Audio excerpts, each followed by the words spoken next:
Well, there's a lot of variables in that process, and one piece of the variable is arm strength, but release, it's a total package, and everything affects everything.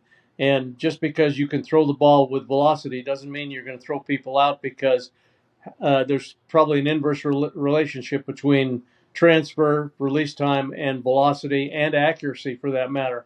And that's not to say you can be a 2-3, 2-4 thrower and throw people out.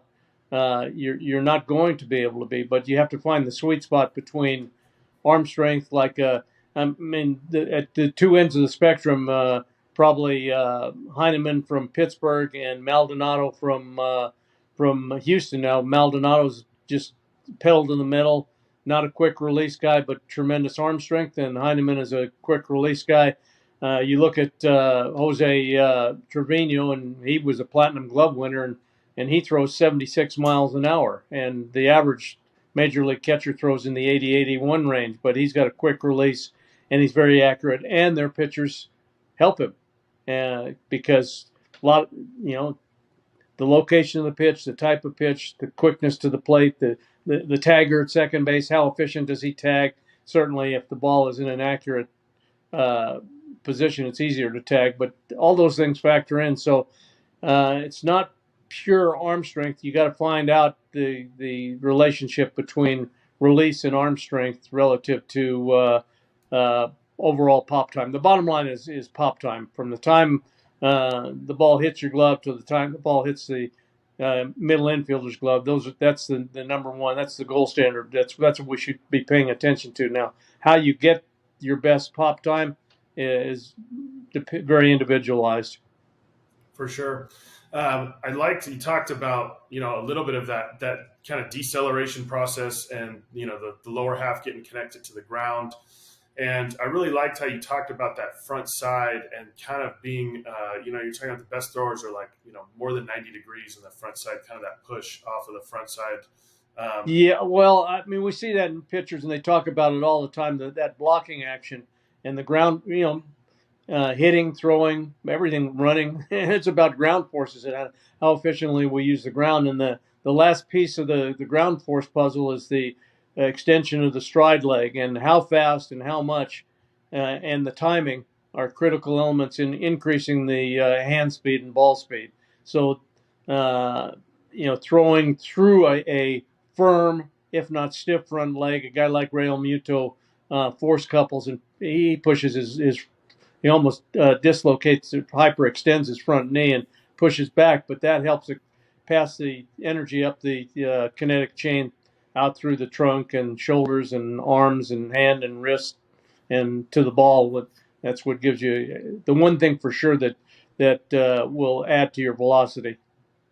So getting to that position is a bit of a struggle for younger catchers. Obviously, like you know, too soon wanting to go get the ball.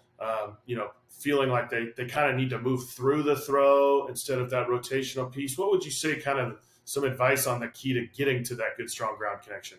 Well, I understand that, especially with young guys playing on big fields and they're not strong enough and they feel like they have to gain momentum.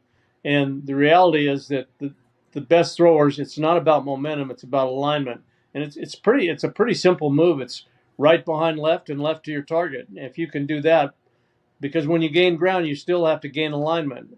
If you gain alignment, you're ready to throw. The sooner you get the ball airborne, the better. The longer the ball stays in your glove, the slower that throw is going to be.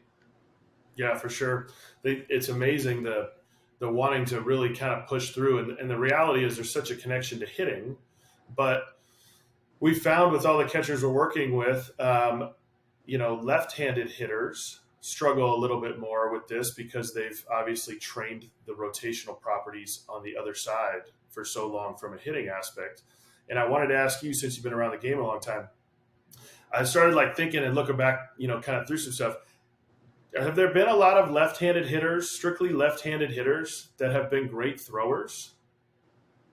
I can't tell you for sure because I never really thought about that or looked at it, but I think that Probably there have been because It was there's a like lot Joe of. Mauer. Joe Mauer was kind of the only guy, that I could really think of who threw pretty well. But most everybody's a switch hitter, and we see it in here. Like, sometimes I'll start throwing with a guy for the first time, and they've got a soft front side, and I can look at him, having never seen him hit. And I go, "Do you hit left-handed?" And they're like, "Yeah."